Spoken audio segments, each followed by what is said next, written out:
The pastor's voice filled the church. "Do you take this woman to be your lawfully wedded wife?" "No." The word cracked through the sanctuary like a slap. Malik yanked his hand out of Nia's grip and stepped back from the altar, his jaw tight, his eyes scanning the crowd like he was daring someone to stop him. The church froze. 200 guests, mid-breath, mid-smile, went silent all at once. Malik pointed across the aisle, straight at the small boy in the tiny navy suit standing beside Nia. "I refuse to raise another man's child." 7-year-old Ethan blinked up at him. His small hand was still half-raised, still reaching toward the man he'd practiced calling Daddy every night for 2 weeks. "Daddy." His voice came out thin, confused, like he thought maybe he'd misheard. Malik's face didn't soften. "Don't ever call me that again." Nia's knees buckled. She grabbed the edge of the altar table, missed, and went down onto the marble floor, her white dress pooling around her like spilled milk. Gasps rippled through the pews. Somewhere near the back, a phone chimed as someone unlocked it. Then, another. Then a dozen more, screens rising into the air, red recording dots blinking like a swarm of tiny eyes. Ethan didn't cry. Not yet. He knelt down next to his mother, small hands patting her shoulder, whispering, "It's okay, Mommy, it's okay," in the exact tone she used on him when he had nightmares. Then he saw her. A little girl, maybe his age, sitting alone in the third row, tears streaming down her face, twisting a tissue into shreds in her lap. Nobody was comforting her. Nobody seemed to notice her at all. Ethan stood up. He walked straight to her, stepping over the ruined bouquet someone had dropped in the aisle. "Why are you crying?" he asked her. She looked up, startled that anyone had spoken to her. "Because everyone is sad," she said simply. Ethan crouched down so they were eye level. "Can your daddy marry my mommy? I don't want her to cry anymore." The girl's eyes went wide. She turned and looked toward the very back of the church, past all the whispering guests, to where a tall man in a dark gray suit stood near the doors, arms crossed, watching everything in silence. She turned back to Ethan. "I'll ask him," she whispered. Cut to title. If you're already feeling something in your chest right now, that's exactly where this story wants you. So before we go back and show you how we got here, take 2 seconds to hit subscribe, drop a like, and leave a comment telling us who you think that man at the back of the church is. Share this with someone who still believes broken things can be rebuilt. Now let's rewind. 6 hours earlier, none of this had happened yet. And that's what makes everything about to unfold so hard to watch, because every smile in the next few scenes is a smile the audience already knows is borrowed time. Ethan had been awake since 5 in the morning. He lay in bed staring at the ceiling of his room, grinning so hard his cheeks hurt, whispering the word over and over into the dark like it was a spell he was afraid would break if he said it wrong. "Daddy, Daddy, Daddy." He'd practiced it in the mirror the night before, trying different tones, soft, excited, casual, like he'd been saying it his whole life. He wanted it to sound natural. He wanted Malik to believe he meant it, because he did mean it, more than he had ever meant anything. By 6, he was in the kitchen, standing on a chair so he could see into the small velvet box on the counter. 2 rings, gold, catching the morning light. He touched the smaller one with one finger, careful, like it might disappear if he pressed too hard. "Careful, baby," Nia said, coming in behind him, tying her robe. "Those are very important today." "I know," Ethan said seriously. "They're the most important rings in the whole world." She laughed and kissed the top of his head. He turned around, and his face had gone solemn in the way only a 7-year-old's face can. "Mommy, can I really call him Daddy now? Like, today? After the wedding, is it official? Like a rule?" Nia knelt down in front of him, her hands on his small shoulders. "It's not a rule, baby. It's a choice. And Malik chose you. He wants to be your dad." "He told me that," Ethan said, nodding fast, like he needed to confirm it out loud to make it more real. "He said when he puts the ring on your finger, that means I get to be his son. For real. Not just pretend." "That's right." Ethan threw his arms around her waist and buried his face in her robe. "Today my mommy gets married," he announced to the empty kitchen, to the rings, to no one. "Today I get a daddy." Nia held him tight and closed her eyes, and if she felt even a flicker of doubt in that moment, she didn't let it show. Not to him. Not on this day. By 9, the church was already filling with flowers and hushed, happy chaos, and Nia was somehow in the middle of every bit of it. Not as the bride being catered to, but as the one doing the catering. She found the florist near tears over a wilted centerpiece and quietly slipped her an envelope of cash before anyone noticed, murmuring, "Don't worry about the flowers, get some rest, you've done more than enough." She spotted her cousin's bridesmaid, Tola, near the coat closet hyperventilating about a torn hem, and calmly threaded a needle herself, stitching it while Tola sobbed apologies. "Nia, it's your wedding day, you shouldn't be."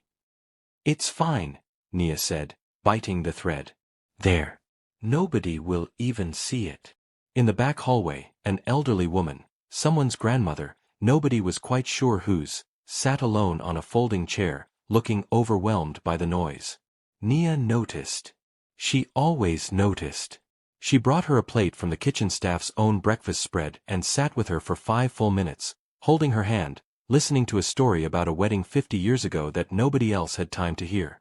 When she finally reached the cleaning crew wiping down the pews, she thanked each of them by name. "You remembered my name," one of them said, surprised. "Of course I did," Nia said. "You've been here every Sunday for a year." Everyone who touched her orbit that morning walked away a little lighter. That was simply who she was. And somewhere in the church, watching all of it from a distance, more than one guest thought the same unspoken thought. She doesn't deserve whatever's coming. They just didn't know yet that something was coming at all. 3 miles away, in a car idling outside a hotel, Malik sat with his phone pressed to his ear, jaw clenched, listening to a voice that was doing exactly what it always did, picking him apart one soft, poisonous sentence at a time. "You're really going through with this?" Vanessa's voice was calm, almost bored, like she already knew the answer. "You're going to stand up there and marry a woman raising another man's kid, in front of everyone who matters to your career?" "Vanessa. I'm just saying what everyone at that church is thinking, Malik. They're all going to smile at the wedding and gossip about it at brunch tomorrow. You know that." Malik stared out the windshield, saying nothing. "You told me yourself," she pressed. "You resent it. Playing dad to a kid who isn't yours. Waking up every morning to a life you didn't choose." "I didn't say resent," Malik muttered. "You didn't have to." A pause, calculated, precise. "And let's be honest about the money too. She used to help carry you. Now you're the one carrying her and her son. That's not a marriage, that's a rescue mission." Malik closed his eyes. "Do it today," Vanessa said quietly. "Do it in front of everyone. Rip the band-aid off before you waste one more year pretending. You'll thank me." His best friend Corey was in the passenger seat, had been the whole time, silent, disgusted, watching Malik's resolve curdle in real time. "Don't listen to her, man," Corey said finally. "That woman in there loves you. That kid loves you. You've had 2 years to walk away quietly if you didn't want this. Don't do it like this. Not today. Not in front of him." Malik didn't answer. He hung up the phone, straightened his jacket, and got out of the car. Corey grabbed his arm on the sidewalk. "Malik. Look at me. Whatever you're about to do, don't." Malik shook him off. "I know what I'm doing." "You don't," Corey said. "You're about to break a kid's heart in front of 200 people because some woman got in your ear." Malik didn't look back as he walked into the church. By 11, the sanctuary was packed, sunlight pouring gold through the stained glass, the choir humming low and sweet, and for a few golden minutes, everything felt exactly the way a wedding is supposed to feel. Nia walked down the aisle glowing, Ethan just ahead of her in his navy suit, scattering rose petals with the seriousness of a boy carrying out a sacred duty. He kept glancing back at her, grinning, like he couldn't believe this was real. Malik stood at the altar, watching her come toward him, and for one moment, one single unguarded moment, something in his face looked like it might still be love. Then the vows began. Do you take this woman to be your lawfully wedded wife? No. Everything from the opening scene happened again, except now the audience understood every piece of it. Understood the phone call in the car, understood Vanessa's voice threading through every cruel word Malik said next, understood exactly how much weight was behind, I refuse to raise another man's child. The rejection thrown at the ring. Take it back. I don't want it. The rejection thrown at Ethan. He's not my son. He never was. The choir stopped mid-note, the sound dying unevenly across different voices like a record scratching to a halt. The flower girls, still holding their little baskets, started crying without understanding why. The photographer lowered his camera slowly, as if photographing this felt like a violation. Guests who had been smiling 90 seconds earlier now sat frozen, phones rising, whispers hissing seat to seat like static. Nia collapsed. This was the moment the entire story had been building toward and pulling apart from at the same time. The highest joy and the deepest wound occupying the same square foot of marble floor. Ethan reached his mother first. He wiped her tears with his small sleeve, whispering the same words she'd whispered to him 1,000 times over scraped knees and bad dreams. It's okay, Mommy. It's okay.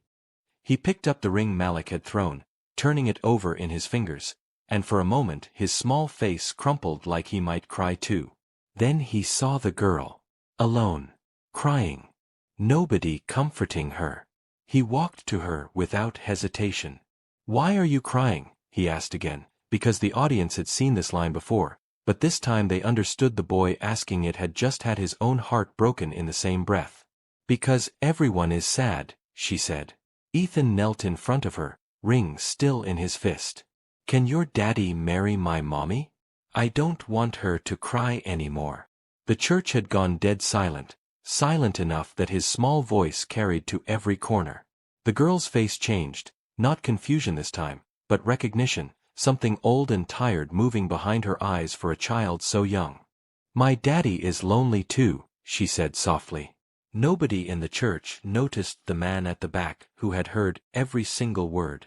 His name was Ji-hoon, and he had come to this wedding as a favor to a business associate, standing quietly near the exit with no intention of being seen, no intention of feeling anything at all today. He was not an easy man to read. Successful beyond most people's understanding of the word, and yet standing at the back of a stranger's ruined wedding with his hands in his pockets like a man who had learned, a long time ago, exactly how much to let himself hope for. His wife had died 6 years earlier. Sudden. Cruel. The kind of loss that doesn't announce itself, doesn't give a person time to prepare, just arrives on an ordinary Tuesday and rearranges everything permanently. His daughter, Mira, had been 3 years old. She didn't remember her mother's voice anymore.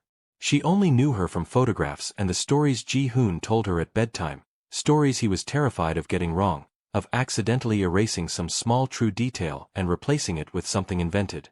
He remembered the exact night months after the funeral, when 4-year-old Mira had crawled into his lap and asked him, in a voice far too calm for the question, "Who's going to take care of us now?" He hadn't had an answer then. He'd made himself a promise instead. No more risk, no more opening that door, because the last time he'd loved someone that completely, losing her had nearly destroyed both of them. And now, at the back of a stranger's church, he had just watched a small boy walk up to his daughter and ask her the exact question he had spent 6 years refusing to ask himself. Can your daddy marry my mommy? He felt something crack open in his chest that he thought he'd sealed for good. He walked forward. The crowd parted instinctively, sensing something was happening even if they didn't understand what. He crouched down beside Nia, still on the floor, still shaking, mascara streaked down her face, humiliation radiating off her in waves. He didn't say anything grand. He didn't propose. He didn't even introduce himself yet. He simply took off his own jacket and laid it gently over her shaking shoulders, covering the exposed back of her ruined wedding dress, restoring in one quiet motion the dignity 200 phones had just tried to strip away. You don't have to be looked at right now, he said quietly. Let's get you somewhere quiet.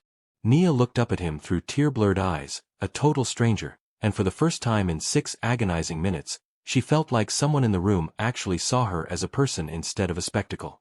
The weeks that followed were quiet in a way nothing in Nia's life had been quiet before. There was no dramatic reunion, no whirlwind romance. Ji-hoon reached out first only to ask if Ethan was okay, then a week later to ask if Nia was okay, and it took nearly a month before their conversation stopped being about that day at all. He showed up first for Ethan, not for Nia. He noticed the boy had never learned to ride a bike. Malik had promised, months ago, and never followed through. So one Saturday he simply appeared in the park near their apartment with a second-hand bicycle and more patience than Ethan had ever seen an adult have. "You're going to fall," Ji-hoon told him. "Everyone falls. That's not the part that matters." Ethan fell 4 times. Scraped his palm on the 5th try. Ji-hoon knelt down, cleaned the scrape with a tissue from his pocket, and didn't say a single word about being careful or giving up. "Get back on," was all he said. Ethan got back on. He came to Ethan's school assembly 2 months later, sitting in the 3rd row of folding chairs meant for parents, clapping the loudest when Ethan's class sang off-key. Ethan spotted him from the stage and grinned so wide he forgot the next line of the song entirely. He repaired the small robot toy Ethan had broken and cried over, sitting at the kitchen table for 2 hours with a magnifying glass and tiny screwdrivers while Ethan watched, mesmerized, asking 100 questions about how gears worked. He read bedtime stories, doing different voices for every character, staying exactly as long as Ethan needed and not 1 minute longer, always leaving the door open a crack the way Ethan liked. But he never once asked Ethan to call him anything. Not uncle. Not Mr. Nothing. He let the boy set the pace. One evening in early spring, Ji-hoon was tucking Ethan in, the room dim and quiet, and Ethan was drowsy, murmuring half asleep about his day, when the words slipped out of him on pure habit. "Night, Daddy." The room went still. Ethan's eyes snapped open, suddenly wide awake, his small face flooding with something between panic and shame. He sat straight up in bed. "I didn't mean it," he said quickly. "I mean, I called someone that before. He didn't want it. I'm sorry, I didn't mean to say it, Hey." Ji-hoon sat back down on the edge of the bed, his voice low and steady. "You don't have to apologize to me. Not ever. Not for that." Ethan's chin trembled. "What if I say it, and you leave too?" Ji-hoon was quiet for a long moment, choosing his words the way a man chooses them when he understands exactly how much weight they're about to carry. "You don't have to call me anything," he finally said. "Not tonight. Not tomorrow. I'll still be here in the morning whether you call me Daddy or Ji-hoon or nothing at all. That's not something you have to earn from me." Ethan didn't say the word again after that. But he also didn't ask Ji-hoon to leave the door open a little wider than usual, and Ji-hoon noticed, and stayed a few extra minutes in the doorway before he finally turned off the hallway light. Myra's transformation, in contrast, arrived almost without anyone noticing it was happening. She had started spending nearly every weekend with Ethan and Nia, the 2 children forming the kind of instant, uncomplicated friendship only children seem capable of, building blanket forts, arguing over cartoon characters, falling asleep in a tangle of limbs on the living room floor during movie nights. Nia braided Myra's hair one Saturday morning without thinking twice about it, the same practiced motion she used on nothing in particular, just filling the silence with humming while Mira sat cross-legged on the bathroom floor. "You're really good at this," Mira said. "Better than the lady who does it at the salon." "Lots of practice," Nia said, smiling. "I used to braid my little sister's hair every morning before school." Mira went quiet for watching Nia's hands in the mirror. "My mom used to braid my hair," she said softly. "I don't really remember it. I just remember Daddy telling me she did." Nia's hands paused for half a second before continuing, gentle, unhurried. "I bet she did it beautifully." A few weeks later, during a thunderstorm that knocked the power out, Mira crawled into Nia's lap without being asked, the way she used to crawl into her father's lap during storms when she was smaller. Nia wrapped a blanket around both of them and hummed the same tune she used to calm Ethan. Mira, half asleep against her shoulder, murmured without thinking, "Thanks, Mom." The room went silent. Ethan's eyes went wide from across the couch. Ji-hoon, standing in the kitchen doorway with 2 mugs of hot chocolate, froze completely still. Mira sat up, realizing what she'd said, her cheeks flushing red. I didn't mean. It's okay, Nia said softly, pulling her back in, her own eyes filling. You can call me that if you want to. Whenever you want to. Everyone in that room cried that night. Mira from relief, Ethan from something he didn't quite have words for yet, and Ji-hoon quietly in the doorway, turning away so no one would see. Nia and Ji-hoon's relationship grew the way real trust does. Slowly, without announcement, built almost entirely out of small consistent things rather than grand gestures. He never once compared himself to Malik, never used the wound to make himself look better by comparison. He simply showed up again and again, until showing up stopped being remarkable and started being expected. And being expected, for Nia, was its own kind of miracle after everything. You don't have to keep proving you're not going anywhere, she told him one evening, after he'd spent an hour helping Ethan with homework at her kitchen table. I know, Ji-hoon said. I'm not doing it to prove anything anymore. The children became siblings, in every way that mattered, long before either adult said the word love out loud. Ethan taught Mira how to climb the tree in the courtyard. Mira taught Ethan the few Korean phrases her grandmother had taught her before she passed. They fought over the last slice of pizza and made up within the hour, the way real siblings do. It was Ethan, in fact, who finally pushed things forward, sitting at the kitchen table one evening while Nia washed dishes, swinging his legs, entirely too casual for what he was about to say. Mommy. I think Ji-hoon should ask you to marry him. Nia nearly dropped the plate in her hands. She turned around slowly. What made you say that? Ethan shrugged, the universal gesture of a child who has thought about something far more deeply than his shrug suggests. Because he makes you laugh the real way. Not the fake way you used to do with Malik. And Myra's already my sister. I just think we should make it official. Like a rule. Nia laughed, half in tears, and pulled him into a hug he only half tolerated before wriggling free. 2 weeks later, Ji-hoon got down on one knee in the same park where he'd taught Ethan to ride a bike, both children standing beside him grinning so hard they could barely keep the secret they'd been asked to help keep for 3 whole days. Not because you need saving, Ji-hoon told her, his voice thick. You never needed saving. I just want to spend the rest of my life being the person who shows up. If you'll let me. Nia said yes before he even finished the sentence. 1 year to the day after the wedding that shattered her in front of 200 strangers, Nia stood at the back of the same church. Same building. Same stained glass throwing gold across the same aisle. But everything else about the room felt entirely different. Smaller guest list, no rented luxury, no anxious florist, no borrowed grandeur. Just people who genuinely wanted to be there, seated close together, the whole sanctuary humming with something warmer than spectacle. Ji-hoon stood at the altar in a simple dark suit, and unlike a year ago, his face held nothing guarded, nothing held in reserve. Mira stood beside him as his best support, refusing to be anywhere else. The pastor looked out over the small crowd. Who gives this bride away? Silence stretched for a moment, no father, no family patriarch stepping forward, exactly as everyone had quietly expected. Then small footsteps. Ethan, in a new navy suit, walked forward from the front pew, took his mother's hand in both of his, and turned to face the pastor with the same seriousness he'd once used to announce that today his mommy was getting married. I do, he said. The church broke. Not into gasps this time, but into open, unguarded tears. Ji-hoon's composure finally cracked at the altar, tears sliding freely down his face as he watched the boy who'd asked a stranger's daughter a desperate question a year ago now stand tall enough to give his mother away. Nia was already crying before Ethan even reached the altar. Mira cried harder than anyone, gripping her father's sleeve. Guests who barely knew the family found themselves crying too, swept up in something they couldn't fully explain, except that it felt like watching a wound finally close. Outside, in the parking lot, a car sat idling near the edge of the lot, far enough back that no one from the wedding would notice it.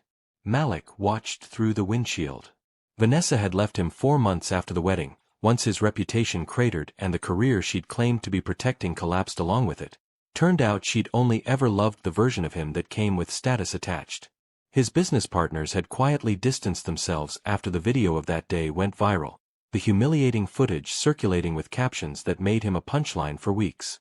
His money followed shortly after, drained by legal fees from disputes he no longer had the reputation to win cleanly.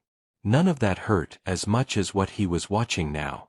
Through the church's open doors, he saw Ethan burst outside first, running full speed across the lawn toward Ji-hoon, who was waiting near the car with his arms already open. "Daddy!" The word he had refused to say to anyone since the day Malik broke it in him. Thrown out into open air, full volume, no hesitation, no flinch. Ji-hoon caught him mid-run and lifted him clean off the ground, spinning him once, both of them laughing. Mira ran out right behind him, straight to Nia, grabbing her hand with both of hers. "Mom!" Nia knelt down and pulled her close, laughing through fresh tears. Malik sat frozen behind the wheel, watching a family he had no part of, and something in his chest finally understood what a year of losing everything hadn't managed to teach him. He hadn't lost a wedding that day. He'd lost a family. And he'd thrown it away himself, with his own two hands, in front of everyone who would ever matter. He started the car and drove away before anyone could see him watching. That evening, the four of them walked home together as the sky went soft orange over the rooftops, Ethan swinging between Nia and Ji-hoon's hands, Mira skipping just ahead with her flower crown slightly crooked. "Daddy," Ethan said. Ji-hoon looked down at him, still not fully used to how easily the word came now, still feeling it land somewhere deep in his chest every single time. "Yes. Are you still happy I asked your daughter if you could marry Mommy?" Ji-hoon stopped walking. He knelt down in the middle of the sidewalk, right there, unbothered by the people passing around them, and looked at the boy who had changed the entire direction of his life with one desperate 7-year-old question in the middle of a stranger's wedding. His eyes filled with tears he didn't try to hide. "That question," he said slowly, "gave me the greatest gift of my life." He looked up, at Nia watching them with her hand pressed to her chest, at Mira who had turned back to see what the holdup was, at Ethan waiting patiently for the answer with the same seriousness he brought to everything that mattered to him. "It gave me my family." The four of them walked on together into the evening light, and for the first time in over a year, nobody in that small family was waiting for anything else to go wrong. If this story touched your heart, let us know in the comments which moment moved you the most. Was it Ethan's question, the withheld word, or the second wedding? Don't forget to like this video, subscribe for more emotional stories like this one, and share it with someone who still believes love and kindness can rebuild what was broken.